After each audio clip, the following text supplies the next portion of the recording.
right, Bablo, we're back. Episode 3. And I think we've got the technology figured out. I wouldn't bet on it, but I'm hoping we do. It's a learning curve. We got 5 people in the studio now, so this is going to be an interesting variable. Yeah, we're gradually just going for it. Yep.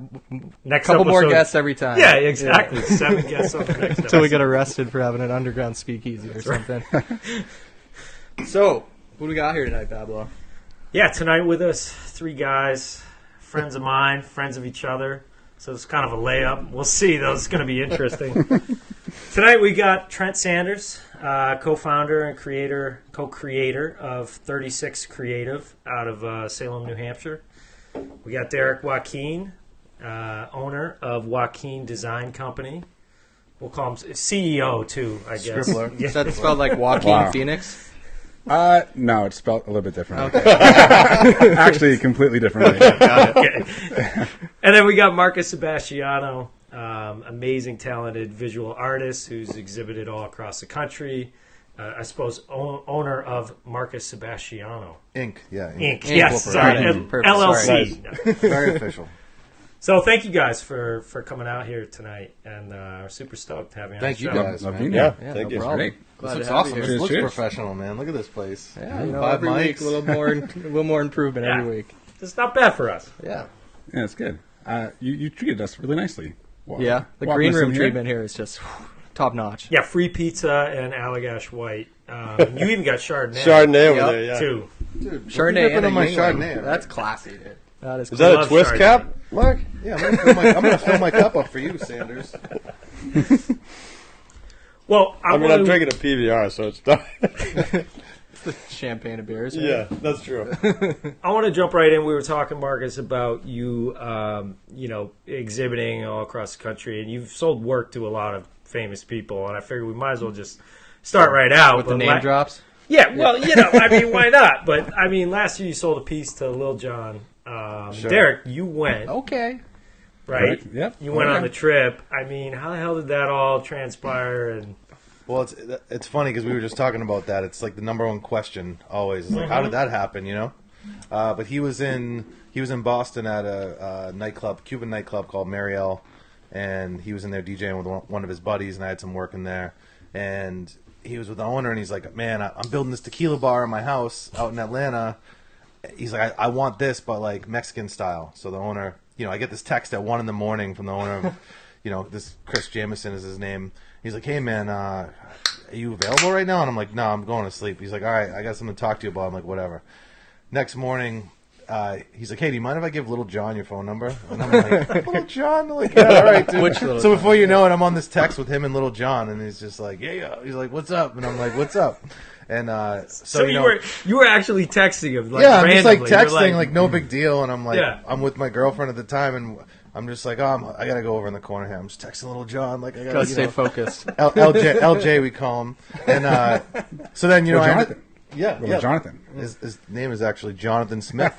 Is that what you called him when you got? What did he say? What did he tell you to call him when you got there? I just called him John. I mean, we communicated for it was in the middle of COVID, so it was a long process while I was making the piece. Yeah. So I talked to him on the phone all the time, like every week. And before you know it, I'm like talking to him about the state of the world. And I'm like, all right, John, I'll see you later. Like 45 minutes talking about how's your mom. So it was nothing like How's your Chappelle's mom? show. He didn't answer. He wasn't like, hey. No, it was like so then came time for me to deliver it. So I rented a box truck, and Derek and I were like Dumb and Dumber driving down to Atlanta in the middle of a pandemic.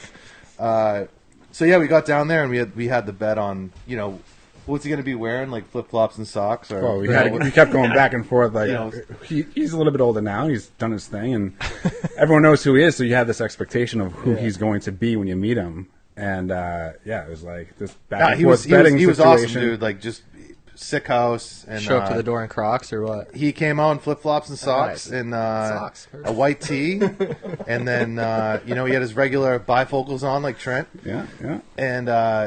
And then we went in. We hung the artwork, and we actually hung all his art for him because he hadn't had anyone there in months. So he had a whole wall of art. So we hung it all and hung the piece, Perfect. and he was rad, man. It was a really cool experience. Like, Well, we asked him about that too. Is like, how has this whole thing been throughout the pandemic? And we were the first two that he's seen among his friends, even that he hasn't had the house. So for us to go in there Yeah. Like 2 white kids coming in Atlanta, driving a box truck, and we come in to hang a piece of art. It was, amazing. Well, like if you left the house, he's like, no. He's like, my wife won't let me go anywhere. And I texted him like, should we wear masks inside or what? And he's like, yeah, you should wear masks. And then after like 10 minutes, we were kind of like, dude, I'm sweating. It's like, you know. yeah. But yeah, that was. So cool. even Lil Jon was scared of COVID. Little John, honestly, I think he's still probably in his house. Like he's not. He's but you know, but I mean, think about it. Like a guy like that is used to touring the whole world. Yeah. Like your whole life comes to a halt. Like I'm sure he's going through some things. You know, you can kind of tell his, Right. you know, Yeah. his vibe was kind of like, damn, like my whole life came to a halt. And that guy's got more work now than he ever has, hosting and DJing around the world. So That's true. Yeah, You know, his great. Instagrams. He's doing all the live videos for Instagram for the DJing and stuff. Like on a Saturday night, he'll have 200,000 people like watching Yeah. his. Shit. well, they live actually stream so yeah, they did that. And then was that before we went or not? They broke Instagram. afterwards. Yeah. Yeah, after. No, it was They- before. It was. It was before. They had the first Instagram live that broke Instagram. Him and Diddy and Swiss and all them promoted that thing. It was him versus who did he go against in forget. that battle? I forget. Might have been Timbaland. Oh, it was I forget his name. Shit. So But you anyway, could tell. You anyway. could tell Yeah. his demeanor was a little bit more sullen. He was, T-Pain. but- T-Pain. Sorry. oh, good, yeah. good. Yeah, Thank yeah. you. I'm glad you got that. He wasn't going to be able to sleep. Now Ginkgo it's biloba. T-Pain. Okay. Ginkgo biloba kicked in. Atlanta was cool to see though. Like as a city, Atlanta was Yeah. cool to check out, like drive around and talk to local people. It was But yeah, that was probably one of the biggest pieces I've done and most personal for someone of that status. That's sick, man. Yeah. The best thing about Congrats. that starting was we were sitting around the table when it first started, and you get a phone call and it just says maybe Lil Jon on the, Dude, that was the best part. You know how people's like photo come up on the phone Yeah. now, Yeah. and it's just this huge picture of Little John's face, and it's just maybe Little John. I'm like maybe Little John. I'm like, it should just say definitely Little John. Like I go Trent. I got to go outside. It's Little John calling. What So- was the process to pick which picture of Little John you put in his contact photo? He does it. It just Like, it comes auto- out. right? It Yeah, it's on his automatically syncs iCloud. now. Got right? it. Yeah, that was like Yeah. one of the first times I've seen that. Did he use the Dave Chappelle picture? Or was He it... should. It was just a close up of him with his grill. I don't know what picture it was, but So on the way back, Derek, so you rode down, right? And then you come back and you get fucking COVID, right? Did you get it there or what? We don't. It remains to be seen or known where I got it from through the 9 states that we've drove through, and from Boston all the way down through Delaware, Maryland, and North Carolina, South Carolina. So we had our pit stops. It was 6 days. Did you stop in Jersey? Did we do Jersey? we stayed in Delaware. We stayed in Dewey Beach. I think we adamantly tried to avoid. we tried to avoid Jersey on the way down. Trent told us we had to go to Rehoboth and Dewey Beach in Delaware.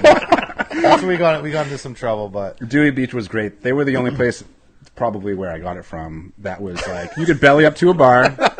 This was in it was June. like there was don't nothing say. going on in Dewey Beach. Like it was like business as usual. Yeah. And I'm like looking around, and we hadn't seen people in 3 months. Like you hadn't even brushed shoulders with anyone. Yeah. And now all of a sudden we're in this bar, and I'm like, I basically said to Derek, I go, Derek, if we make it through this trip and we don't get COVID, it's not real. And then fast forward. And then, Sure enough. 5 days after the trip, I'm sweating. Like, I can't taste any Kids coffee. I'm nodding. like, what the hell is going on? I text this kid right away. I'm like, how you feeling, man? He's like bright-eyed and bushy-tailed, having a great day. And I started to get the sweats going. I'm like, God damn it, Dewey Beach. I knew something happened up there. He's like, he never goes, I stopped can't in taste Delaware. anything. I go, here we go, dude. Yeah, All right, here we go. But it was cool. They had like live music, bands were playing, and like Totally I said, worth you it. could, Totally COVID's worth it. everywhere. Yeah. He kept was calling cool. me It and was being totally like, like dude, the I just normal drank road. another IPA, but I can't taste it.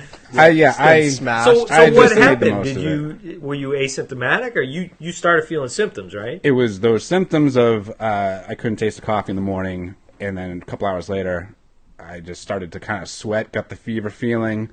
I'm like, oh no. After a trip like that, of course, you're going to feel like you got it from this contagious virus. Right. And so I asked him first to see how he felt. He didn't have anything, and this was in June, so it wasn't no joke at that time either. Yeah. And we have a local place to get a test at, and so I just did the swab, and I get felt like I was tested. waiting for an STD test or something. I'm like, what the hell? Again. Yeah. Well, we knew you had it. I mean, you're like, I can't taste or smell. Yeah. Like, this is number one. Like, Yeah. This is it. Yeah. But you yeah. sat next to him in a U-Haul and Sat next to him. We were sleeping in the same hotel room. Yeah. Like, and we were just next to each other. I told you, like Dumb and Dumber in this truck crazy. the whole time. I think he so. snuck out when you guys went to the beach at night. He might have. That's He what might have. happened. He does tend to go off on his own a lot. This guy. Now, were you in that bathroom in Atlanta? Which bathroom? There are a lot of states, a lot of stories. We really can't Yeah, keep we track just of them shouldn't go all. into all of them, really. Well, you survived, though, so I'm glad you made it. I'm happy having gone through it, I suppose. Now, like, in all seriousness, the topic of conversation. Do you feel like Iron Man now? Like you can fucking do anything? I feel as though time will tell because of everything that we're hearing with who knows if you get it a second time or not. But I do feel fine. Like, I don't feel there's no lingering symptoms or anything. It kind of came and went, 14 days, did the quarantine, and I'm happy to be back. Happy to be rocking and rolling. Good, man. Good. Well, we're glad you're alive. Yeah, Thank God. yeah, you made made it. it. Survivor. Thank you. Well, like day like 7, he's like, I'm like, do you want some beers or anything? He's like, please. So I was like dropping him off beers. I'm like, you healthy enough? He's like, I don't know. I kind of have a fever, but I could use a few beers. Like, Well, Yeah, I rode my bike really over to your house. Well, the intensity comes in, and you start getting the fear of it all, the hysteria coming at you a little bit because you have it, and you're by yourself in my apartment, and I'm just day 4 of quarantine. I'm like, what the hell? So these guys coming to meet me in the driveway, like I'm 4 stories up, and I go on my balcony, and they're throwing me beers up there. I'm like, woo! And I'm like, I'm eating my soup at the whole time and making the most of it, So it's good to have good. these guys come around and some friends, and so you do what you can. that's not easy. COVID. Well, it's crazy. Well, I mean, we all worry about it, but, everybody's got a different story with Right. it. Some people don't. I guess 90% of the cases here locally at like the Salem testing center were all asymptomatic in the past month. So people wow. didn't even know they That's had crazy. it. So, Well, we've had. I've been working from home even pre-COVID, so it hasn't been a huge shift in my life. Whereas someone in Trent's shoes has been running 36, and they've had to make complete changes for their studio and their agency, and from a brick and mortar to working remotely, and so you've had to deal with a lot of it too. Yeah, the COVID's been crazy. How many Zoom meetings have you been on in the past 6 Oh months? my God! I had the first Zoom meeting today where everyone turned their videos off, Yeah. Thank and it was God. incredible. Bliss. Yeah. It actually wasn't Zoom. Someone sent a Ring Central. I don't know. That's kind of like the Ginkgo biloba. Like, who uses? I had to install something on my computer. I was like, Hey, mind you, the vitamin bottle was expired when I had it. Too, right? they were running the 1986 meeting from their Ginkgo fucking biloba. Ring doorbell. yeah. But like I had my video on and 7 other people didn't, so I turned mine off and something happened I'd never seen. It went like to a blank screen with a dashboard. I was like, oh, Really? This is this is amazing. But yeah, we went full remote. Started off COVID with like 20 employees, went full remote, and our lease ended in June. And Yeah, you guys never looked they back. have a sick agency office with everything. yeah. So like, what'd you do? Did you keep the office or you got rid of it? we tried to keep it for 12 months at the same lease rate, and our landlord tried to raise rent by What? 50%. When everyone's moving out of Yeah. office space, He your was trying to- landlord's. Yeah, he the fuck? tried to go from like $6,000 to $8,500. You're like, I dude. was like, the only thing that needs to happen is I just don't have to ride my bike to the work anymore. Yeah. Trent was over there for like a month, like Tom Hanks and Big, just like running Yeah, around. totally. Like, he was just calling me, FaceTiming me, just being like, "Yeah, I'm just here, like cooking nachos." The only and one. every day, like, Playing foosball. yeah, Well, that was the house party app. Remember the house party app? yeah. We were all on a house party. Did you guys for a do bit. that? No. It was this app that you just Yeah, I literally- did that. Yeah, Yeah. it was right, funny. and anyone can Oh, join. you sent it to me. Yeah. Oh. We That had a was good fun. time What's doing the house party app? You just it's like it's like a group call, but Yeah. literally It's like a even Zoom, if we but didn't, Anybody can join. yeah, even if we didn't invite Derek, he could Yeah. just come and join our call. that. Yeah, people could pop. When? If you didn't lock the room all the time, you didn't invite me. It's hilarious. yeah. You guys are here again? I'd call you, posted like, "Hey man, like I heard you guys had a house chat party about me. Like, what's going on?" Every time we had a call, Derek would come on. Oh yeah, we forgot Derek. That was the hype for a little bit. So Trent, like Yeah. for productivity, I mean, you still have a good amount of employees, right? I mean, what did you notice different? I mean, you're at a decent sized design firm. Are you guys like, is the clientele still there? Are the projects there? I mean, or are you seeing the same productivity out of people, or is it like, fuck it, it's not worth it working from home? That's like a whole podcast. But yeah, we're almost to the same numbers we were at before. We did have to make some really difficult decisions at first. I was the guy that wrote in the employee handbook that when you worked remotely before COVID that, you couldn't do laundry or do childcare. Yeah. And then this whole thing happened. Everyone went remote, and our utilization numbers went up like 10%. So it was just me being an asshole You're before. like, oh, wait. Fuck, they can live their lives. So yeah, they actually are working, and Are they it's allowed so to do laundry badass. now? Or did you take that out? Yeah, they can do they can do whatever they want. Just whites? Can they drink? Or Yeah, they can drink. I don't. It doesn't matter as long as but they're rules, they're no. Are you killing. hiring? There's no rules. Yeah, there's no rules as long as they've been my team is absolutely incredible. And then it was all about portfolio and pipeline. So we saw a bunch of agencies go under because it wasn't because they were managed incorrectly or our process was wrong. It was could be me. No, it's not me. we got a rogue phone somewhere. Where is There's it? a no I bet kid you, buried I bet in you the it's walls. that one right there. No, it's not mine. Mine's on fucking... What is I'm that? good. I'm good.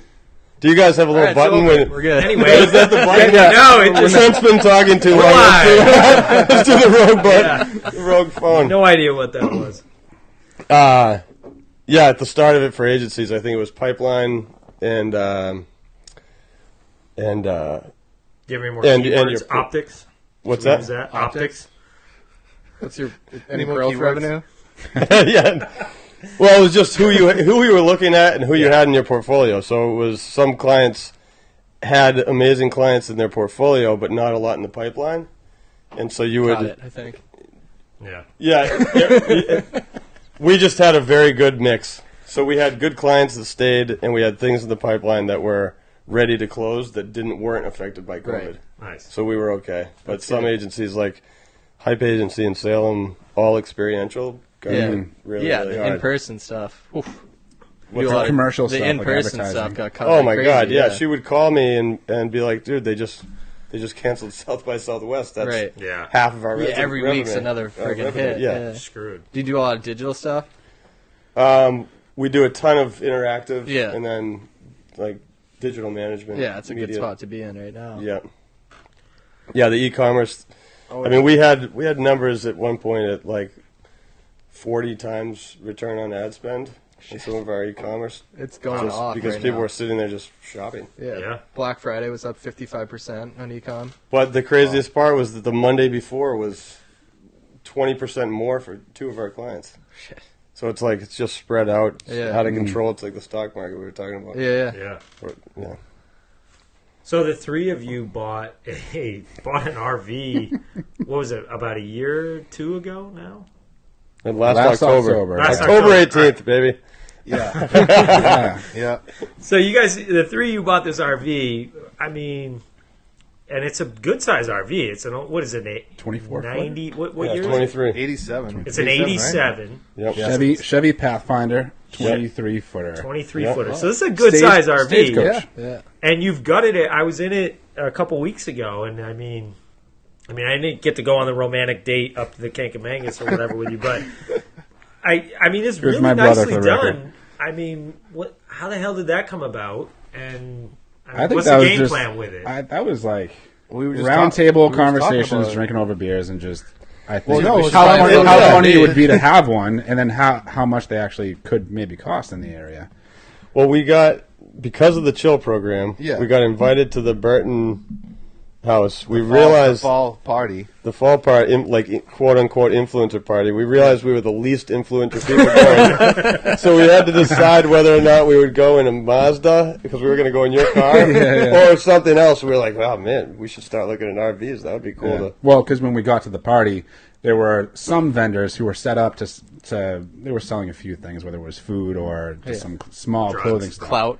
Clout, yeah. Well, no, it was a few days before. You guys aren't influential enough. We Get had some no clout. clout. Instagram followers? Yeah, it was a few days before the event, right? That we said, hey, should we just buy an RV and drive it up there, like some podunk RV, and drive it all the way up there and be like, these guys, like, who are these dudes? And then we couldn't get it closed. Yeah, you guys put the most pretty thought solid into the plan. Burton part into the So than anybody else. No one else. So we tried to buy one like 3 days before, and it didn't work out. And then all of a sudden, now we have this idea. So we went to the party, came back, and we ended up buying this. Well, this the kid, it was a kid, and he called me like the day after. He's like, "You guys still want this? I really need to get rid of it." I was like, "Oh, poor kid."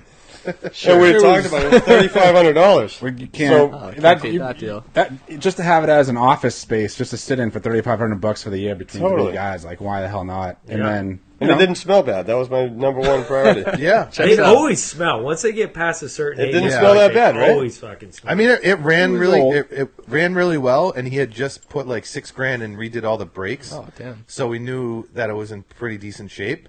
So for us, it was just like, all right, engine and interior, and we're all pretty industrious guys, like have strengths in different things. So we said, let's grab this thing and start working on it. So we ended up renting a garage, and that's where we spent most of last winter, right? Like, was that last winter?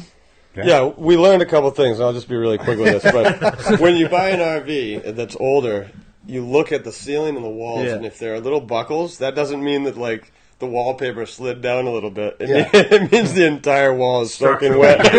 it's completely frame is water soaked Yeah, and the ceiling is ants leaking. So we everywhere. had to do the ceiling, the roof, and all the walls, pretty much all over.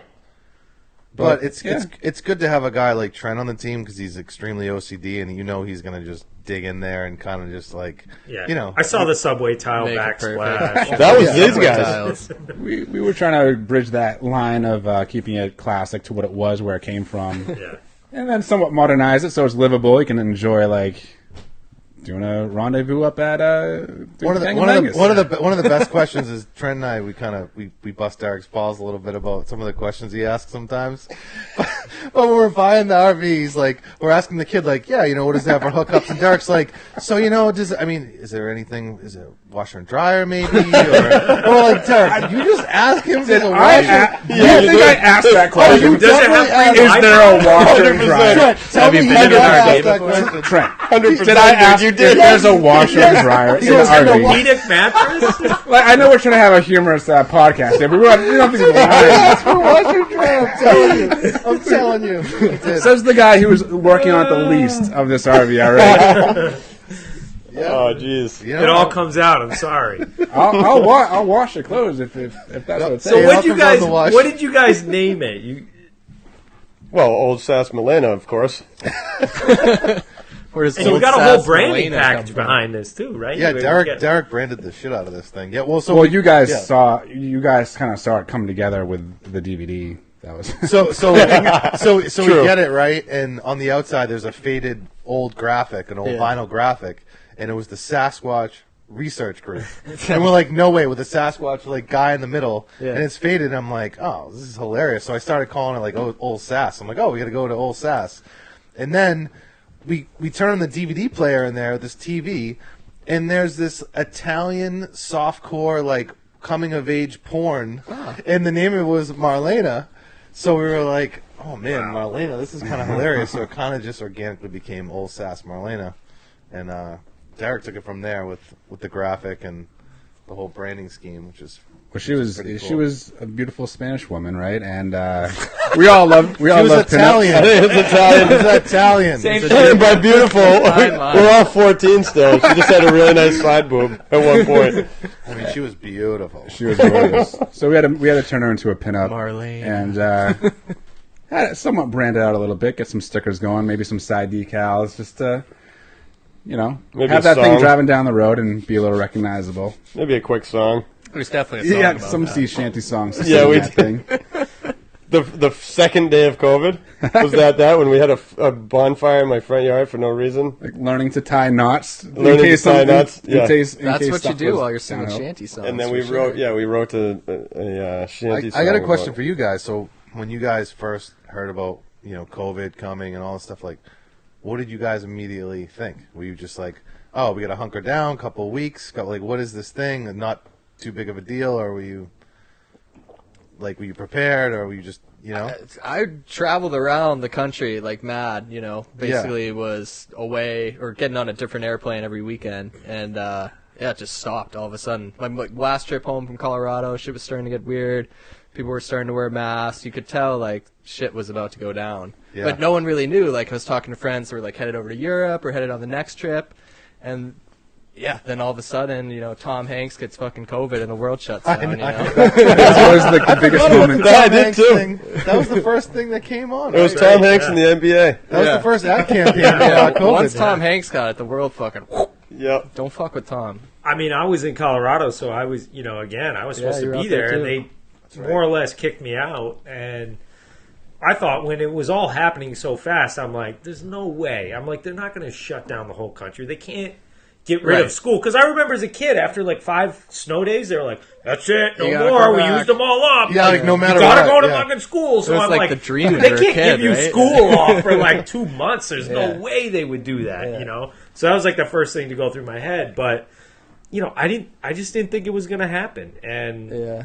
I'm literally sitting there. And so, you know, I'm on the way out. This is how quick it was. I remember in Denver airport when I was flying out, which was like the 18th or 19th, Zoom already had all these advertisements and Really? banners Yeah. hanging in the airport. Whoa. That's how fast they reacted to Wow. this.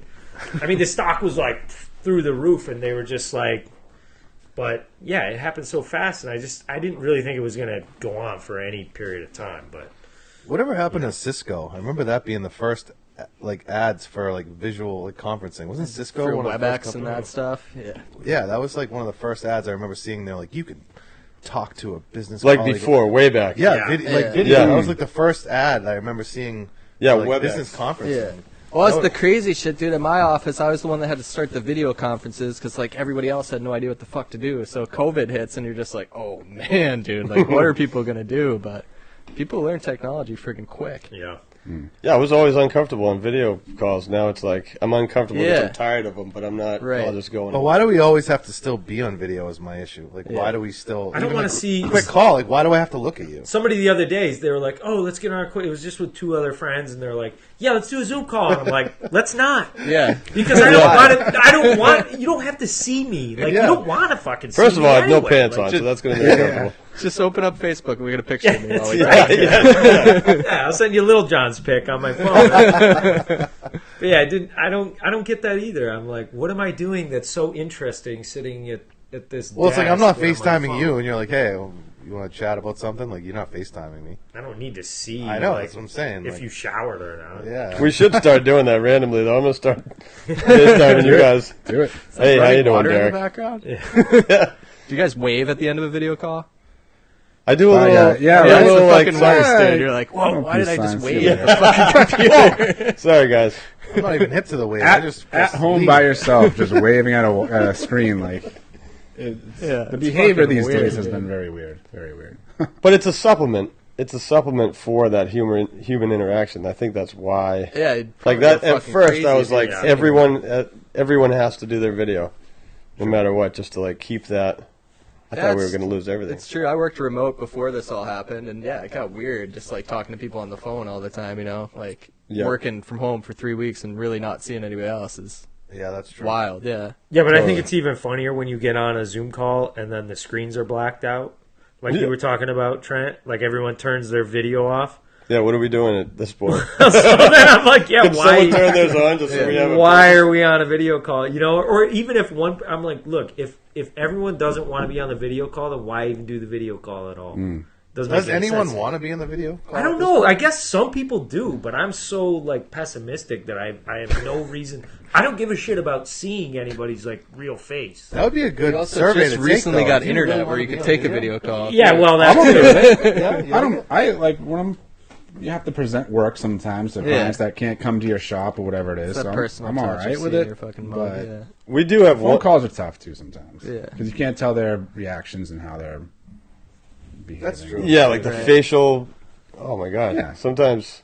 Yeah, some people have horrible poker faces on the video Yeah, calls. we have one client that we've had almost through COVID, and I've been on probably 50 video calls with him, and my whole team has video on. And I have no idea what the guy looks like. He's never been on it. Really? Yeah. So I like it's just, that mystery man. Is he Yeah. even real? I don't know. Or is he just a computer? Who knows? It could be anything. Well, Trent, I want to go back to, I know we're in the middle of COVID and stuff, so I'm sure some of this stuff is on pause, but I want to talk a little bit about Mutt Society, what it is, for people out there that don't know. If you can give us kind of just a brief description, get us up to speed with that, and then what the plans are. I'm sure things are a little weird this year with everything going on, but maybe future plans or whatever. Yeah, so it all starts back in 1987. Wow. No. It was Ol Ol Sass Sass Malena. Malena, back of an Let me RV. buckle up. No, it was a buddy and I standing on a mountain in Puerto Rico, realizing that the communities that we were riding in didn't have as much as we were used to at home. And it's kind of just this idea that's evolved into an organization that uses bikes to help kids that don't have access or means. And at first it was more so about those international trips. We would go, we did a trip actually with these two kids as well to Romania last year. Oh, shit. Brought 5 Santa Cruz Bronsons out there. That was a trip. Wow. That was a trip. That Other was world. a trip. Yeah. And then we're going to support them in their race series, race series 2020. We're going to support them now in 2021 because of COVID, but it was a lot of that, like high intensity initiative stuff internationally. When COVID hit, I thought I canceled 3 trips during 2020 because of COVID that were going to be for Mutt Society, but it brought us all local. So Yeah. we worked with Lazarus House, Highland Mountain, working with Little Bellas, Vermont, and just getting kids locally bikes. Lazarus House was like in the middle of COVID, right? Because I came and helped you with that. And that was how many bikes? 30 bikes to kids 30 in bikes. shelters in Lawrence. It was Lazarus cool, man. House is a community organization in Lawrence. Yep, Yeah. they do they do residences, soup kit. What do they call it? Food kitchen. What do they call that? Yeah. Well, they live. A lot of the people live. The families live in that place, right? In Lazarus House. Yep. They have several different locations. But there's a woman, Marcy, that always kind of reaches out and says, "Hey, we're looking for turkeys on Thanksgiving or whatever." Yeah. And we'd usually do like a holiday or a Christmas bike drive. We had 4 bikes left over, so I reached out to her, and she was like, "Well, I can't give 4 kids bikes. We have 30 kids." Yeah. And Oh yeah, that's what happened. When Yeah. from 4 to 30. so to get And the you made it 30 happen bikes, for them? we made it happen. That's awesome. No way. Yeah, For you, man. Yeah, to get to the 30 bikes, we had to gather like 80 bikes to find all the sizes. Yeah. Yeah. So I just had a plumber come over to fix something in the basement. He came in. It's like, I had to be like, dude, Whose I have bikes did you 30. steal? I have 30 children's bikes. He has in my 30 basement. little. Where are the 30 children? I have no kids, but I have 30 kids' bikes. Pink streamers and all. Dude. It's like, I gotta go. Yeah. He's Googling your name on the internet. He's like, oh, what kind of database Yeah, is man. this show up in? Yeah. But you kind of got to go back to like Rincon too, like where that's kind of where a lot of it started because you helped after the hurricane and you guys all went down there and Yeah, I was gonna say you did some Did more that. humanitarian stuff down there even before that, right? Yeah. Yeah, there's just so much to the story that's built on it itself. But we went to Puerto Rico, stood on the mountain, realized we should give back to the communities, went home, and actually met a bunch of really cool people in the bike community and just in the business community down there on that trip. Went home a month later, Maria hits and destroys the island. yeah. And I had just been talking to a bunch of those people we had met, and all of a sudden couldn't contact any of them, so we were planning these kind of emergency trips to go down and see if we could help out, just like bring food, water, shelter, and stuff. And that was extremely difficult. I bought like 3 tickets and had to cancel them because they were Right. JetBluing they were taking your seat and taking them out and putting water in the planes. Yeah. And so I think it was 8 months later, we got a crew of like 8 guys to go down all of the trails that they had built for the last 5-10 years had been destroyed. So we went down and built trails, brought some lights and some different products down for the kids at one of the Boys and Girls Club. And that trip kind of made us realize that there was something we were doing that was having some impact. And then since then, we did a Cuba trip, brought some supplies to Iceland, did the Romania thing. Romania was awesome. Romania was awesome. Yeah, a lot of stories. What's it like traveling to Romania with $10,000 bronze? Not only that, 10 guys. How many guys? 300-pound guys. Yeah. Well. 10 guys. Oh, no, do we have 10? I think it was eight, I think. 8 guys, 10. But we had to bring 10 bikes, though. Yeah. Because there was 5 bikes that were going to the kids, and then 5 bikes for these guys to ride. Yeah.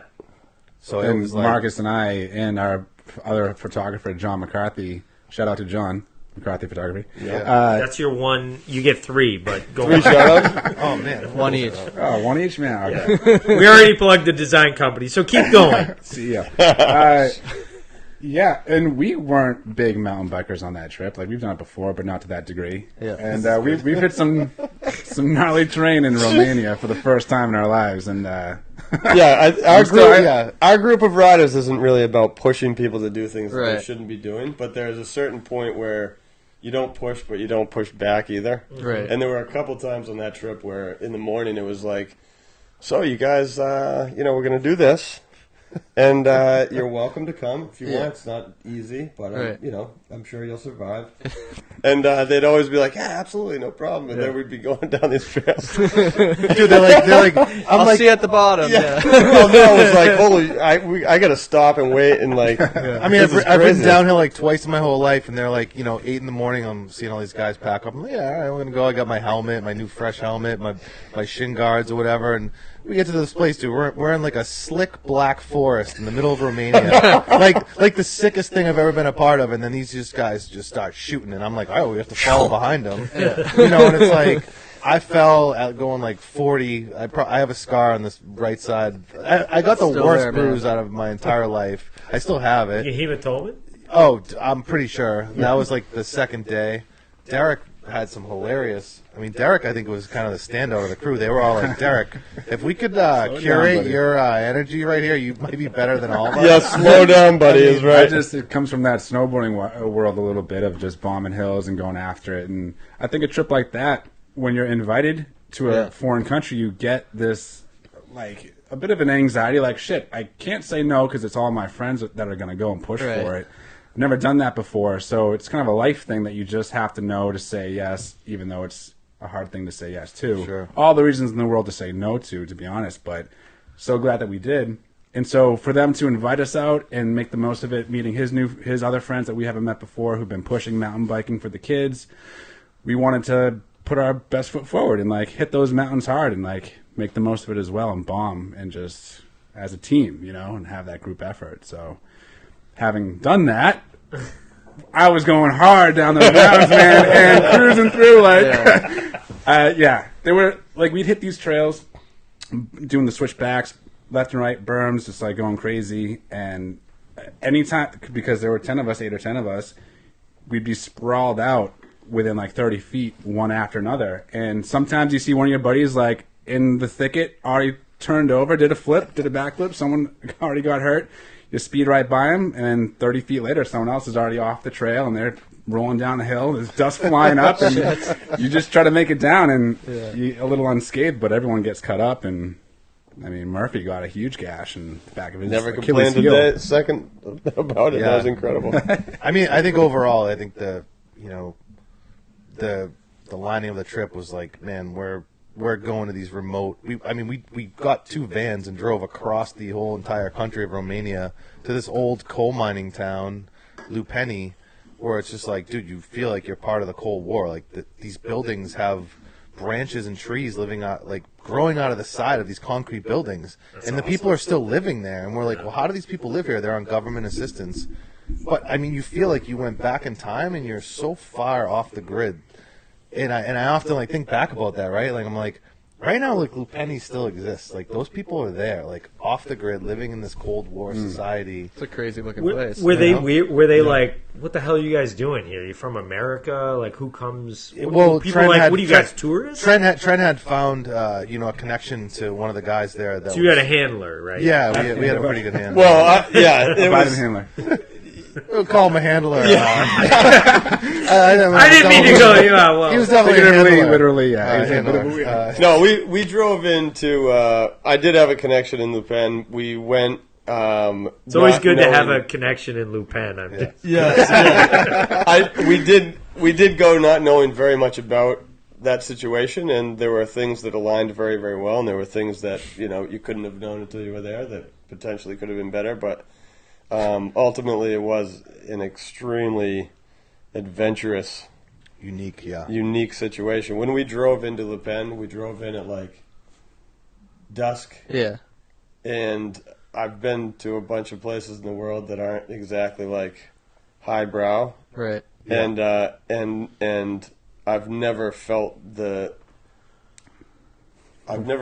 landscape be so ominous. Yeah. And I instantly thought, like, when we drove into that town, my brain, I was like, yeah, guys, we're, almost there. And in my head, I was thinking, I just fucking brought 7 of my best friends to get killed. We're the lead van, and we're in the van. We're like, not that we were the fun van, but you guys had like the mission in mind because you have been putting this together. So we were like along for the ride for the first. So you guys half were of it. drinking, is what you were saying. And so going through that trail, we're like, Jesus, like, where are we for real, man? This is very ominous. And the longer up that hill we were going, we were seeing like church steeples like at midnight, glaring through the top of the resort mountain. The only thing you could see are these these church steeples that were just glowing.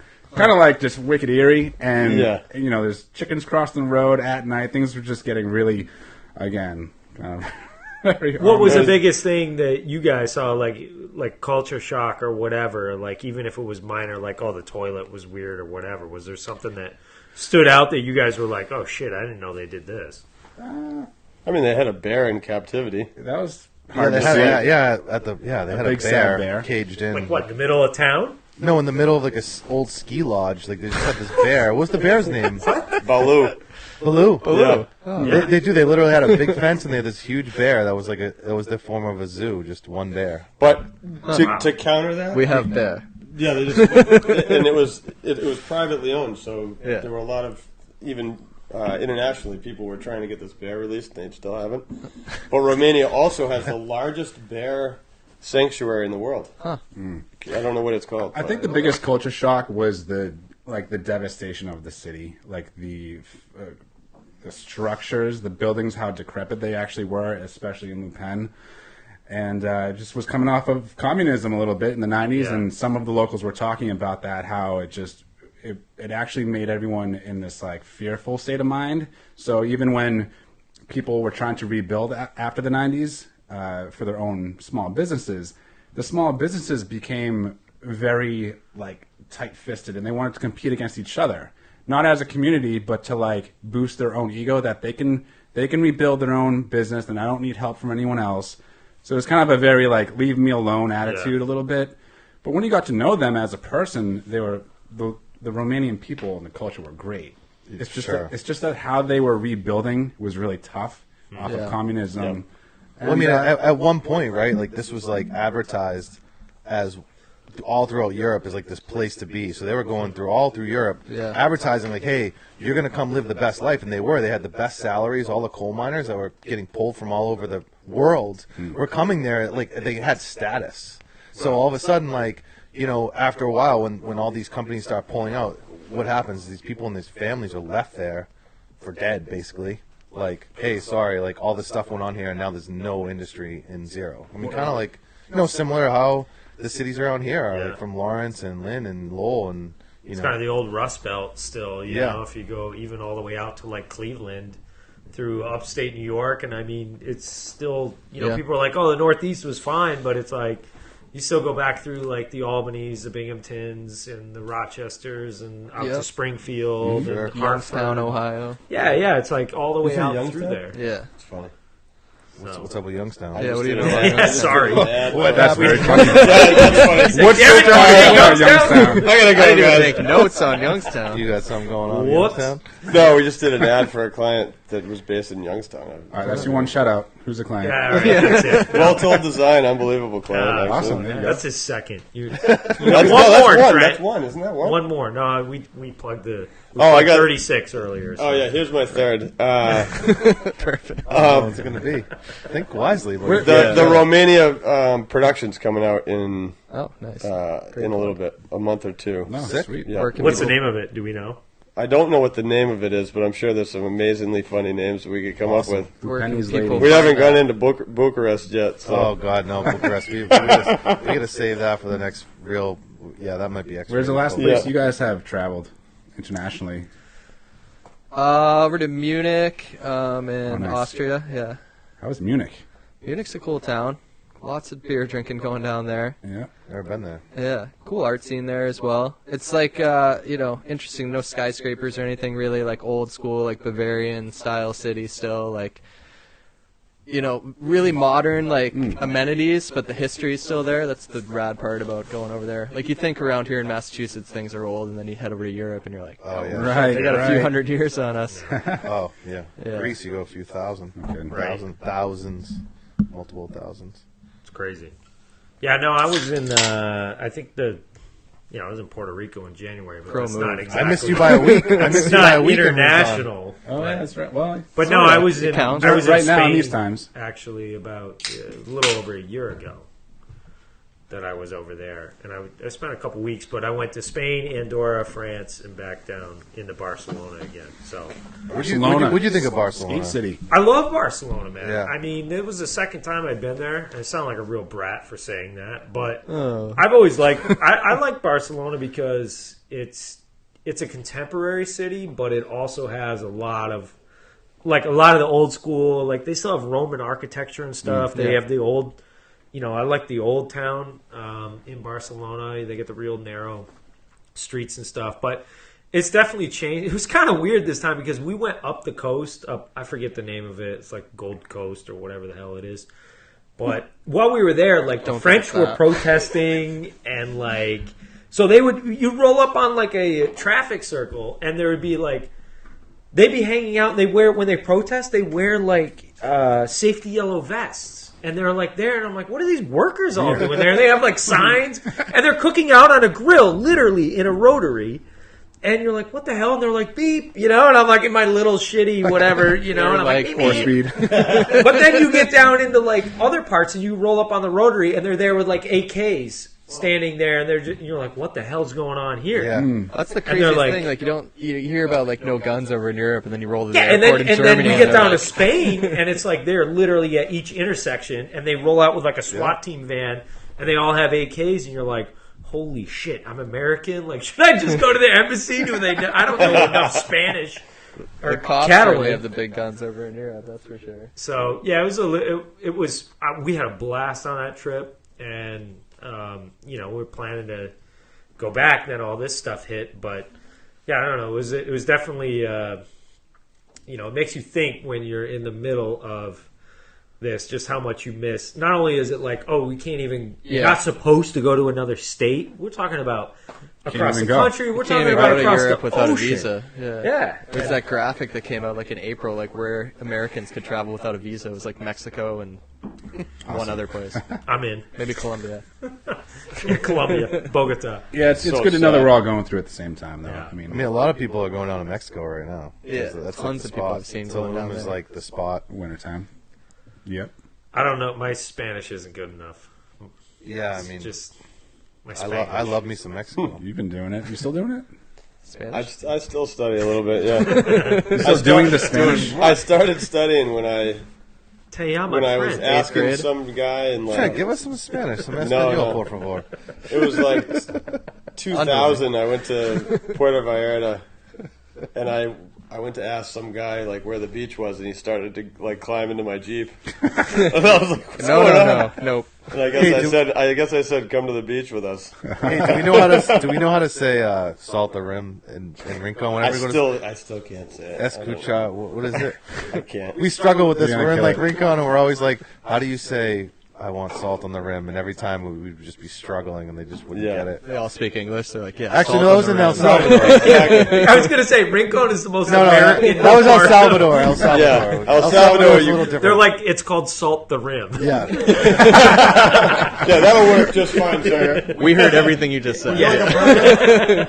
Well, we all went to El Salvador on a trip, and it was like we go to like these hotels, and they're kind of like Airbnbs and stuff, and like I mean like zero English, like agua maybe, like water maybe, but like we were like towel, and they were just like what, like towel. I'm like showing her the towel. I'm like, this is what we need right here, and she was like, I don't know. Just like, all right, Yeah. we're in a different situation now, you know. But we drink margaritas, so we'd be like, can we get a margarita with the salt on salt. the rim or whatever? And they'd be like, no. And then you'd be like, all right, tequila, limon. At least you get enough like salt. Spanish and pop culture to be able to guess. I've been in some like small ski towns in Austria where you're just like, person speaks German, you speak English, and you're just like no words that come together. Dude, that was actually Romania. Yeah. When we went into Le Pen, there were people that had no English, and you just, I mean, you read Pointing a word at and it things. says like Mohawk Trail, like that, but then like they say it and it's Milwaukee. Like that's like what's going on here? That was a tough barrier. Yeah. For sure. I bet. Oh yeah, Speak Romanian. can't do that. Naruk. Oh yeah, Naruk. cheers. Naruk. Cheers. Naru. We're not positive it's cheers. We just laugh every day. I don't know what the hell we just said. I mean, we could talk about Romania for like a whole podcast just on the absurdities of that, you know. I want to talk about, we're in the middle of a pandemic. You just made a huge move. You got a space up in Newburyport. Yeah. You're going to open Fancy. as a gap. I know, it's pretty fancy. We've had 2 Newburyport people in a row. It's like so you're going to open. It's going to be a gallery and studio space. Yeah. And you're right on the main street, right? What is that, Water Street or? Yeah, I'm at 74 Water Street. Nice. Yeah, it was a random kind of happening. I was like looking around for somewhere to move or do something different with the space because, as you know, like we're in Lawrence, but we don't have a retail space.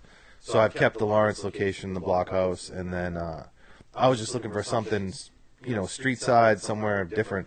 And this place popped up, and because of COVID, I got a really good deal on it. So we're gonna do a mix, like my own personal gallery with a blockhouse gallery, and do some international shows, and have a little backyard kind of patio with a mural outside, and try to bring something different in Newburyport, and try to curate some really cool things, Nice. But yeah, I'm not sure when we're gonna open, just considering the time. So thinking spring. Early spring.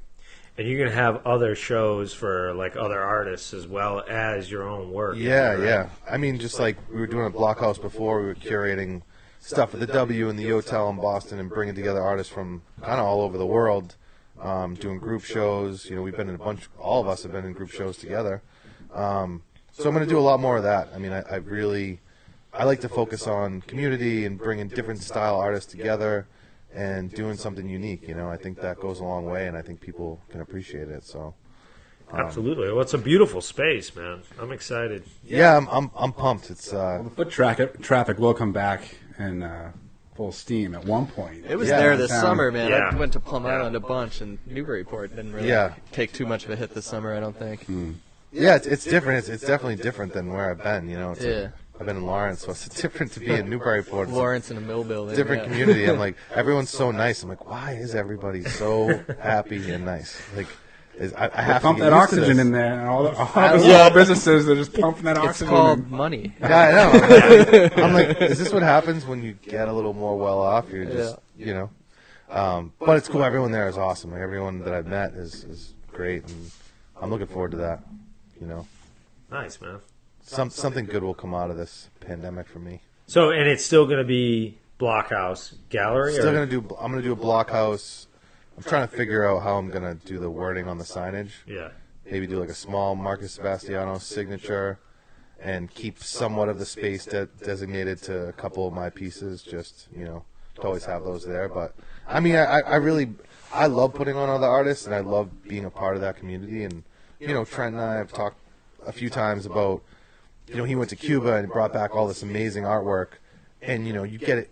You go into these warehouses in Cuba, and you're getting these paintings that, you know, look like they're worth like $5,000, and they're selling for $200, $300, and I'm like, this is nuts. So he brought a few home, and I'm like, man, we should go there and, you know, buy up a bunch of art from all these artists, come back, not tell them, like give them the face value that they're asking there, come back, let's do a Cuba show, and sell these things for, you know, $4,000 or $5,000, send them back the money, take a small cut, but just, you know, I think things like that, people would be interested in coming to a place like Newburyport, and you're like, dude, there's a Cuban show, like how did this happen? You know, Totally. just giving people something different to go, you know, check out than the same old thing. And it's nothing against Newburyport, but it's very, you know, it's kind of a lot of the same stuff, you know, same artists that have been there forever, and kind of looking to, you know. Yeah, this is going to shake things up. Yeah, a bit. This is going to be a lot different than the other stuff that's down. One of shell jewelry companies and boutique shops over there. And But it's New England too. It's not just Newburyport. It's like, Yeah. Well, like New when we talk England about is Cuba, so traditional. Newburyport Yeah. is very traditional Yeah. inside. I mean, we could say that about all Beverly, But, Andover, absolutely, everywhere. absolutely. And it Yeah. still sells, and it's the reason that it's still existing today is that That's people, kinda the- tourists want to see that, and they like Oh, it. absolutely. Yeah, that's the cool thing about around here too, though, because like, you know, we were talking about Detroit and Milwaukee and places like that. And there's like an arts district in each of those cities, but I mean, Boston sort of has those sprinkled about. But once you get into the suburbs and some of the middle towns, like you find those pockets of creativity, which is, I think it's almost even cooler. You know, you don't need to all be in one like neighborhood that got gentrified at the same time. Right. Well, that was the cool thing about Detroit is that it was so expansive with all the abandoned industrial buildings. So for my years that I was there was even in 2008, 2009 with the crash, all of like the metalsmith guys, the glassblower guys, the artists, and like the dudes trying to start a rock band would go into these small studios in the mill buildings and just, you wouldn't know it, but when the sun went down, you would see all the like the little lights and all these windows just popping off, people having a great time and just being creative and making something of themselves during a terrible economic time. So it's the wherewithal of Detroit is really cool. Yeah. Always. And you're seeing some of that right now go on too. Like, you know, people are pivoting, working hard through this COVID shit, and it's going to be fun to see like all the projects that come to fruition once this is over. It is inspiring. All the podcasts. Yeah, we started a podcast. You know, you can't tour as a musician. Everyone's in the studio recording stuff. Like, there's a ton of art that's going to come out of this. Not my art. I've been doing less art. Well, this is the effect of it. Is we were talking about this too, you know, earlier, and it's like at a certain point too, I haven't felt overly inspired because of, you know, and I do a lot of commission work and stuff like that, a lot of corporate, you know, and commercial work, and it's like if that's not there, then I'll work on other stuff. Yeah. And like we were working on the table earlier today, but that only goes so far where then I'm like, well, you know what? Like I could be doing something else, or I could even be home just like hanging out and just like I think, reading a book. I don't know. I think all of us do have a creative pursuit, whether it be music or you're fulfilling your own artistry. In some degree, it could be writing weird sea shanty songs that are actually the best thing in the world. For Ol Sass. Well, we wrote a sea shanty track. I got you. Well, we're not going to sing it now because I forget the words. But I haven't recorded. we could tie two more knots. beers, Later. But you, at least myself, anecdotally, I have felt like not inspired to create things for myself. I do for what I do for work, for branding for these small businesses and entrepreneurs. Yeah. I do feel more connected to helping people in that aspect. And when I think of the things that do fulfill me in like in a creative way, whether it be doing portraiture drawings for people or even music and stuff, I'm losing a little bit of that fulfillment because it feels more selfish, at least throughout this time. And because when you run your own small business, you're thinking about the future and how to keep that business model going. So I think I've been grateful that I've had the time to scrutinize my own like business model, be prepared about what's to come, and then think about how I can roll that out for the next couple of years so that I can help more people more efficiently and not be like caught up in my own thing where I could just, with these days off, you know, be working for yourself, you do get caught up a little bit. Right. And I'm happy to have helped businesses, I guess, throughout this thing at compromise maybe of my own creative pursuits sometimes. Dude, you just helped me by saying that, because someone at the very beginning said, it was the Drive guys said, when in life do you get, we were literally like tears in our eyes about business. Are we going to lose everything? Yeah. And Jake said, when do you get the time to actually pause and think about what you're doing so you can do it better? And I always thought of that as business. And I've thought about that a ton. Like, oh, wow, this has allowed me to change our direction. It's allowed you to change your processes or whatever it is for Wakeen Design. But I never thought about it like you just said, which is that personal side of things where I've felt that guilt. Like, I've been painting a little bit, but, man, I haven't painted as much as I used to. I haven't written as much as I've used to. And they thought everyone would be. But it's like it's giving us everyone's waiting for the next Shakespeare to come out of the woodwork, Right. And it's not really happening as much because we're all actually going, holy shit! Like we're just not used to it. We're not used to that downtime as much, because when we find the downtime to be creative in our own pursuits, we feel like more grateful for that time. So when we have all that time to be spending, now when you hear phone conversations with people who are actually losing their businesses, you're like, shit, man, like you feel the responsibility to help them as much as you can. And that does come at the compromise of your own pursuits sometimes, I think. Yeah, and you'll learn a lot and give yourself a basis, so when you do get inspired, once the world's back to normal, it's probably going to improve things in your own kind of And repertoire. that's what we're doing, is making those stories. Yeah. Like, we don't know it yet. They never feel like the coolest story when it's happening, but when you look back on these things, like the sea shanty song, like those were just days at that point. Like me tearing the entire inside of this old car I have out, and then just I've ruined the car. But like those things we don't think about while we're doing them, but they come back. And I just think that like the guilt that many artists feel maybe for not creating as much should maybe be turned around a little bit and said, like, all the things you're doing and all these times you're soaking that up. However it is, don't feel lazy, because it's going to come back. It's going to manifest somehow. Yeah. Well, you've been a good example, Andy, with the Treehouse, doing something that's been inspiring for you. Get it off your shoulders, but it's been like a rewarding, just a way to put something new and inspiring out there for people to see and just get excited about. And that was cool for us to see, and everything that you've done for it. So. Thank you, man. I think the hard thing that I've struggled with is like, we're here where it's so cutthroat, it's so expensive, it is a rat race. And, as an independent business owner, you feel like if you're not working on a client project, then you're just fucking spinning wheels, and it's selfish, and it's like, you're not making money, then how are you going to pay for all this stuff, the cost of living, the cost of business? Yeah. And you're like, then what the hell am I doing? Is this selfish for me to build a birdhouse that I don't know if this fucking thing's going to sell, or another neon for to make my office cooler? Like, what's the point of that? Like, at a certain point, it's cool enough. It doesn't need to be like that much cooler, or whatever the hell it is. But you get to those things where, and I think that's just kind of a mentality here where it starts to mess with my head, where I'm like, well, dude, like, what are you doing? Like, yeah, we could all just dick around, but then in like 3 months, if you're fucking out of money, then you're out of business too. And so I guess that's the fine line I've been toting. And I've been trying to help a lot of people out and through this. And, I truly feel bad. I do a lot of hospitality. We all do. Right. So it's, it's bars, it's restaurants, it's hotels that have really taken a hard hit in this. And so if I can, I'm like, I'm doing stuff way cheaper, cutting my margins way down just to help them out, hopefully for, a brighter day ahead. But then, you do see the effect as a business owner too, is I sit back and go, well, this isn't the year that I hope to have. But, and then it's like at the end of the day, you're still doing all that work. You're not making as much money, and then you're like, well, shit, am I going to actually sit back and then, like, make some art that might, or, like, do a neon for myself that's going to cost me $1,000? Like, what the hell, So I think that's, for me, where I've kind of cut my creative process down a little bit, and I'm, like, trying to use materials that I've got in the shop and stuff like that. But I think that probably reflects in a lot of different artists, musicians, or performers, whatever, on different levels, of just feeling slightly selfish, or like they don't have the money to put into that too.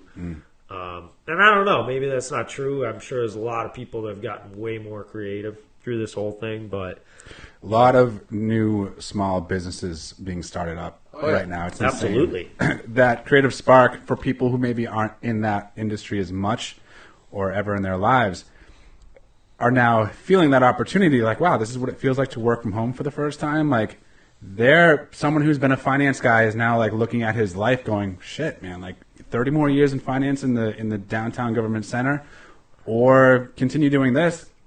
Use the next 3 years to pursue that thing I've always been wanting to do, because I haven't for the past 15. I mean, on a personal level, like exactly what's happened to me too. Like I was traveling for 10 years straight, paid by companies to do that all year. Never had like, you've got time in hotels when you could do shit, but you're so tired from fucking traveling and everything. And now this has been an opportunity to like, okay, now I've got time to do what I want and play around with design and more web stuff and starting a podcast. Like, it's been great to have this extra time, and I've looked at it as an opportunity to kind of build my skill set. Yeah, this year is going to be tough and suck, and I'm going to be home a lot, but might as well learn something new through this. Love that. Yeah. A couple of nuts. So we're going into wintertime, and this is going to be like the first pandemic, like full winter. Yeah. What do you guys, plan on doing? Because when we first went into this, we were already on the way out. We were in late March, mid-March, or whatever. So I know we were talking about riding. And I'm ready to go. I'm going tomorrow, but I don't know if the resorts are going to be open all season or whatever. But other than that, I don't really have a whole lot of plans to keep myself occupied, other than little projects or whatever. So I think what has been a healthy approach thus far, now that we're going into the second version of this lockdown, I suppose, which is like terrible. 2.0. Round 2, yeah. The more that I'm outside, the better I feel. Yeah. And that's going to be sure. my pursuit for this winter. Yeah. So it's going to be split boarding, hitting the mountains, the whites, and going for it. So, I mean, I'm kind of. It's funny that you were just talking about like learning new things, and throughout this whole thing, it's like Trent and I were living together, and we both kind of lost it. And I'm like, all right, I bought this old truck, like a 1964 Scout, and we both started like learning how to work on that. He's got what year is that? The Spitfire. 78 Spitfire. So we started wrenching on these things, and then a lot of my buddies had been into vintage mopeds, so we kind of bought a bunch of those and started working and learning about that stuff. And I'm like, wow, this is like I actually have hobbies. I've created hobbies outside of just working, because all I ever did was work for the last, honestly, like 20 years. So it's always about like making the money, working, and creating this pursuit. But now, it's like I got this new place in Newburyport. I have a lot of work to do there, renovation-wise. I'm going to work on that, and I'm finally inspired to make new work, which I haven't been in months.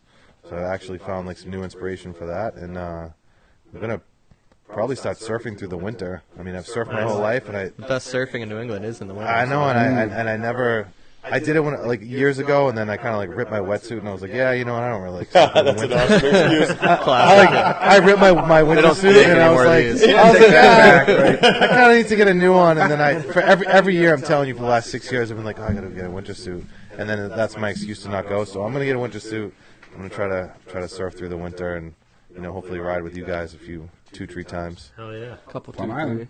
Get back there. Yeah. Good spot. Yeah, man. What about you, Trent? All I have ringing in my ears is all of us saying around my kitchen table, we have these table talks, and I can just hear us being like, man, I'm glad this didn't happen in the winter. And now here we are. Here we are. Yeah. No, I think it's the same thing. I mean, I love that, just being outside makes me feel better. That's the most important. I've been, I found the love of my life down the South Shore, so I'll be down there for a while. Heavy. This is your third plug. Hey. Yeah, that was 4, I think. Actually. Oh, all right. No, and but there's 2 children, and so that'll actually be pretty awesome, being outside, just near the water, that kind of thing, and then trying to get out. Sorry, bought some flights to the Virgin Islands. He was hanging Christmas lights this past weekend, if you were going to ask. Yeah. I thought you said, but there's 2 children. I thought, yeah. And this I have a weird approach to that. It actually is cooler. They're awesome kids. It's like Nice. it makes a lot of fun. Kids. Interesting story. My buddy's dating a girl with 2 kids on the South Shore. You live in. Let's not say any names. Yeah, let's not go farther. Does she live in Taunton? Are you there Sunday through Wednesday? It is actually. Weird. That's awesome. All right, so we're talking about going to the mountains, Derek. I just want you to tell this story because a little bit as a PSA, but a little bit because my mind is still blown by this. I've had a close call with this situation, actually. And I haven't, but I mean, actually, this kind of happened the other day because we got that little bit of snow and that rain and ice, and I was driving up the highway and everybody's vehicles were like, Oh, yeah. well, like going nuts, and this chunk of ice came down on my truck, and it was like wham! It really on the happened roof, to and I'm you? like, It happened to him. man. God. But it wasn't like. But anyway, I didn't get pulled over, nothing. But so Tell us your story. yeah, I want to hear because we rode at Jay. This Precautionary is a tale. public service announcement Yeah. for people, at least in the New England area, especially from Massachusetts. Very important. You will get. great story. You will get hit. Like, So you were driving up to Killington. This was last January. last January, exactly. Driving up to Killington to my buddies. It was a bright bluebird day, all fired up because it snowed the night before. Yep. And so we're on the phone the night before to my friends, and we're like, let's hit it. And Killington being 2.5 hour drive, we're like, we love that drive. It's perfect. Grab a coffee in the morning and hit the road. Go up 93 North, hit 89, and then go to Killington. So bluebird day, it's like 7 a.m. in the morning. And just the energy of the morning, my buddies come to my spot. They unload their cars into mine. We're cranking tunes like that early, just feeling really good about it. So you kind of miss a few things in that moment when you're packing your car. Brushing off the snow is one of them. And I do this. I make sure that I brush every ounce of snow off my car for the most part. To Listen, a degree. you don't have. You can tell. You can tell us the truth. It's okay. You don't have to bullshit. But I do. Now I do. it I'm pretty damn good about it.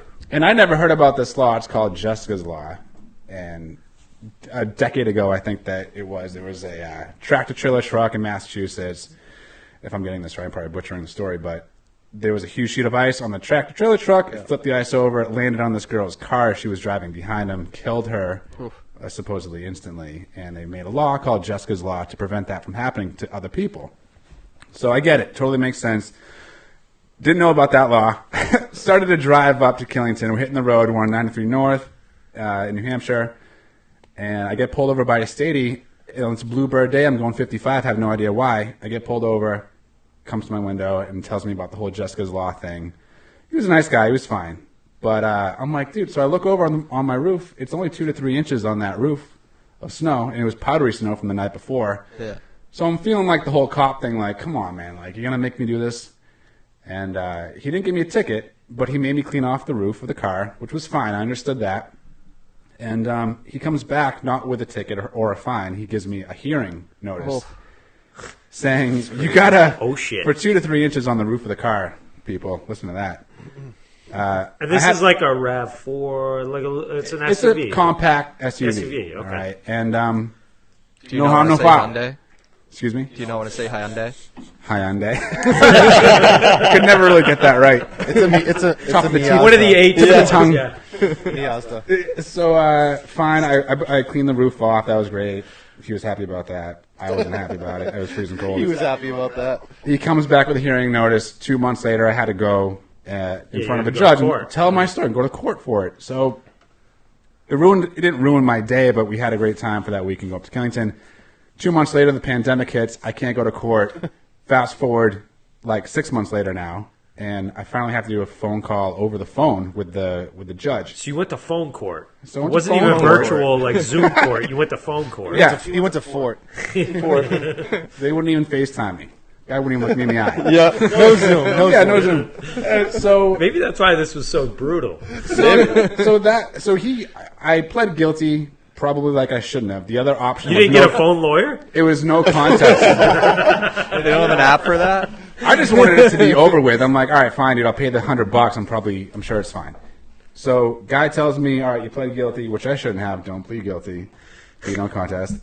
It was $350, all right, for 2 inches of snow on the roof of my car So $350. for New Hampshire.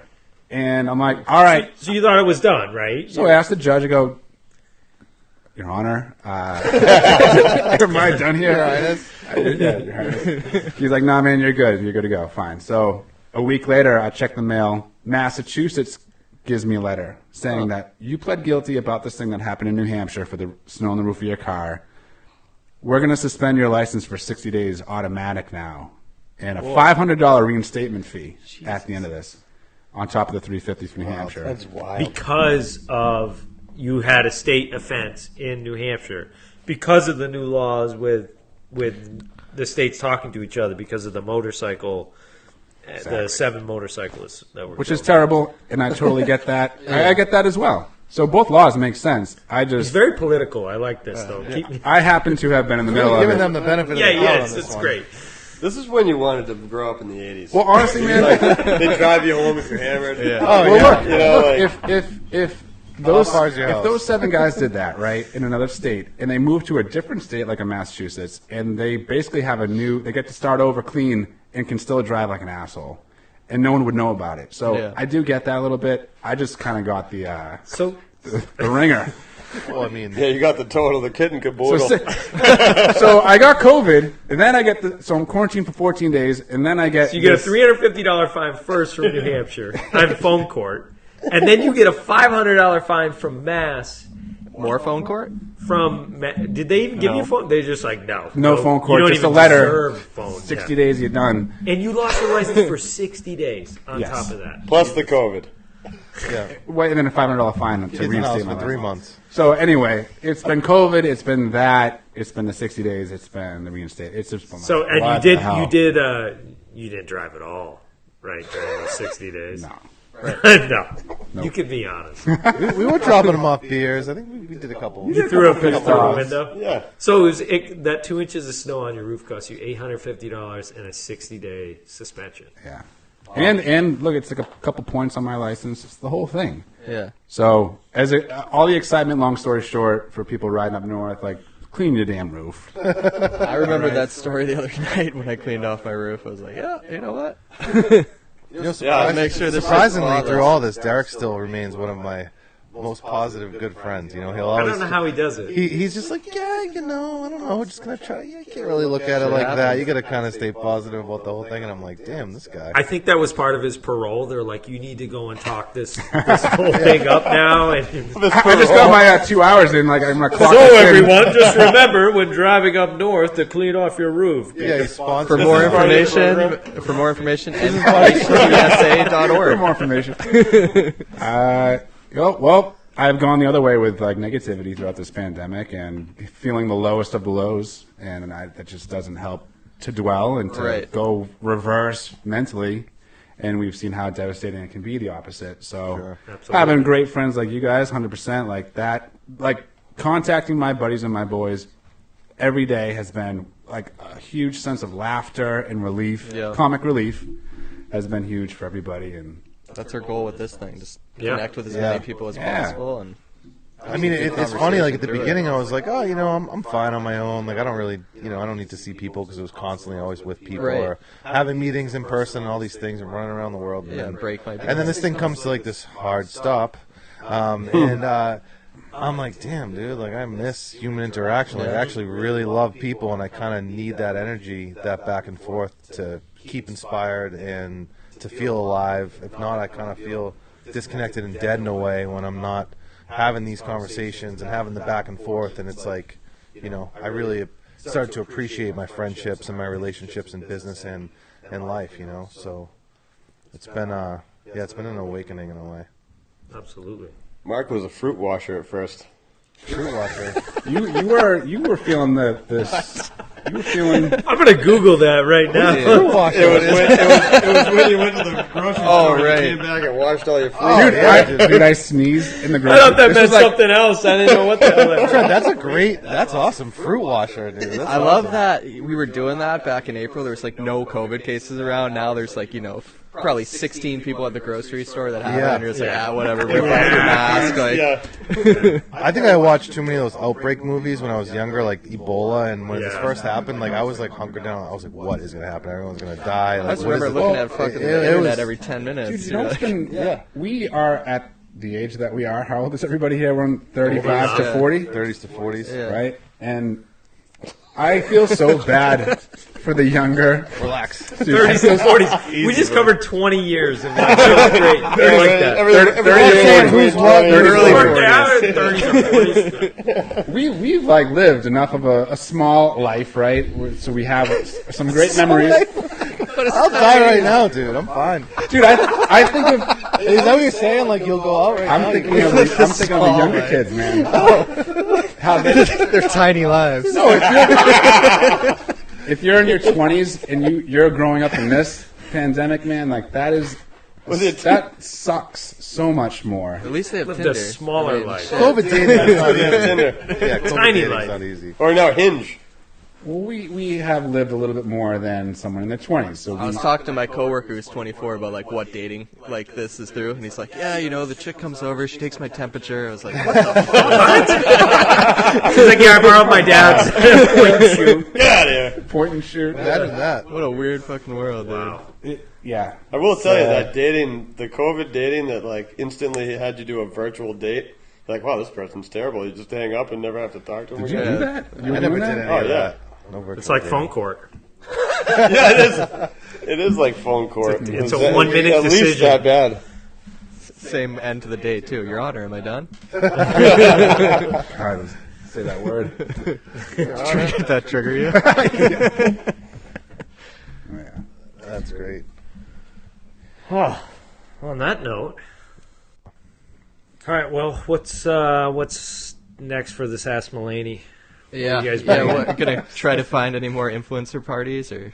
We're gonna put the toilet in. Yeah, it's not winterized. We tried doing that a little bit. Oh, that's right. You're trying to winterize. Yeah, Tried if you're going to to. bring it to the mountain. You I know. can't have the toilet It's freezer. you can't learn everything all at once, but it's a work in progress. Wish we could take it out this winter, but it's old, man. So hitting those mountains are a little tricky, as fun as it could be. So, I mean, we might have to just drive it out to Masmoka and find our plot of land we've been looking like at that. Yeah. out there, Yeah, just buy a couple acres and just park it on it. we'll have to do There you do go. a remote satellite podcast. Oh, it for sounds you like an guys, epic you know? podcast. Be studio. sick. I actually Yeah. thought about that, just parking it out front here and doing the podcast in there, but I realized how be a hard it future was to episode. get our shit set up in here. We would never do it there. Yeah. In like 3 or 4 episodes, we'll figure that out. Yeah, it'd take us like 4 3 or hours, 40, 5 yeah. hours. At Yeah. that point, we just have to. It would have to be mobile. We We'd got have mobile to do internet. it while driving. You have satellite. Oh internet. yeah, while we're driving. While that'd be driving perfect. would be pretty cool. That would be actually pretty That would be awesome. cool. We Yeah. got them. And we do have we have a hotspot in there too. We just hire a driver, wears like a tuxedo, and No, we'll just Like do. I think we. I'm We'll in. get Marky with the Wait, white I gloves. thought that came with it because it had washer and dryer. Yeah, that's a washer and dryer. wash And it comes full circle. internet. Washer, dryer, internet, podcast studio. Yeah. Global Wi-Fi. Beautiful. We do have Wi-Fi. Yeah. Well, I think you guys have been pretty decent guests. Damn it, Trent! That's how you know. I just got that thing. Are you That's how you kidding know when me? to end it. Just hold. Yes, and then you Just hold the Trent's been microphone. very for He us. just threw my mic off the desk. man. I just got it. moved it too Unbelievable. much. All right, watch. Move it, but I moved it too much. Oh, See, and he's not talking into the mic. Trent is, because he's- Trent is always Trenting, dude. He's always trying to make something better. Yeah, you had to do what I was doing the whole Hashtag time, Trenting. which Yeah. is I had to hold this one. up, Trenting too. is actually Yeah, my there you favorite go. word. just hold it in there like Freddie Mercury on the mic. it's almost over. Don't worry. Awesome. Get a little closer to the microphone Trenton. part. There we go. There we go. I don't know what you guys are talking about. All right. So you why were why saying. doesn't everyone go around and plug where people can find you on social media? We'll start with the handheld mic over here. Mutt Society. Instagram is probably the best way. MuttSociety.org. All one word. Yes. Okay. Um, And muttsociety.org. Wait, your Instagram is at muttsociety.org? That's a weird one. Trent's in No, hang on to that. Trent is we'll put it he's in in the his 40s, episode so notes. he's not really. yeah. No. You're the Tweet us on Facebook. I'll find you. I saw that in Schitt's Creek. He gets the coasters. They say tweet us on Facebook. Yeah. I actually think it's Mutt_Society on Instagram. It's I funny. think that's it too. That sounds Yeah. yeah. I like that. I have That is the my underscore, homework. too. Much better. We'll put that in the episode notes. much better. It's his PBRs that get into me. Yeah. Sorry, Derek, where can people find you? Instagram at WakeenDesignCo.com. You gonna spell that for us? Yeah. It's not like WA. Wakeen. Yeah. So again, it's WakeenDesignCo.com. I did think there was a .com or a .org on Instagram. What the hell? These guys are in their 40s, man. Am I the only one? .net. So it's Wakeen, WAKEEN, Design Co. And then it's WakeenDesignCo.com. Derek at Netscape. Dial up. Yeah. You can find me at Instagram is at Markus MARKUS _ Sebastiano SEBASTIANO, and then MarkusSebastiano.com. When does Ol Sass get an Instagram page? She does. I was Oh. gonna plug that. Ooh. What is that one? That is set up. I think it's OL _ Sass SASS _ Malena MALANA ENA. Malena.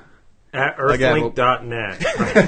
If you hit us up on the Instagram, we'll send you some free stickers. / Instagram. They're really cool stickers, though. I gotta say, Yeah. they got it's like a pinup girl. Yeah, I need more of those. That's the sass. Nicely done. You might get 4 or 5 DMs. You better be careful. Yeah, heads up. No one's going to find us after this one. No, at your .com Instagrams. And if you want to watch a great foreign film, Marlena it's actually incredible, and I'm not joking. It's an awesome movie. It's a very good movie. It's a really good movie. It's not no joke. It just happens to have one of the hottest Italian women in it, and her name is Marlena.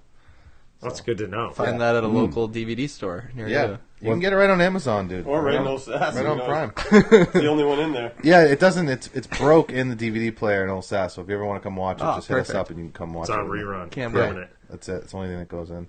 Well, thanks so much for coming down, guys. It's an Yeah. awesome conversation. Thanks for having us. This is awesome. Awesome. Absolutely. Thank you, you. guys. Good times. Yeah, Thanks for only breaking one of our mics, too. Yeah, I appreciate it. The other 4. Hopefully that's one's our on. only Get my hands technical on the problem other one. tonight. Well, That'd be for pretty now good. on, for every episode moving forward, the guy that sits there has to hold it. Has to hold it. That's what it is. Like Trent's Corner. We'll A lot more respect for the stand. Yeah. that's awesome. Beautiful. Well, yeah, thank you guys. Really Thank you, appreciate guys. it. Any And, closing thoughts, Bablo? I've had enough. Same here. We can't afford to break any more equipment. Mine's about to break. I was worried about Derek's microphone. I over know. there. If Yeah, I he's let just this been go, it's holding going to it. come down. He's actually holding his. I've been holding it the whole time. Like, We need a Is that true? yeah. Because if I let it go, it would oh. slowly keep going down. In my We need a chest. bigger microphone budget. You don't need to hear my heartbeat We'll get right there. now. So. All right. Thanks, everyone, for tuning in for episode 3. Yeah, catch you on episode 4.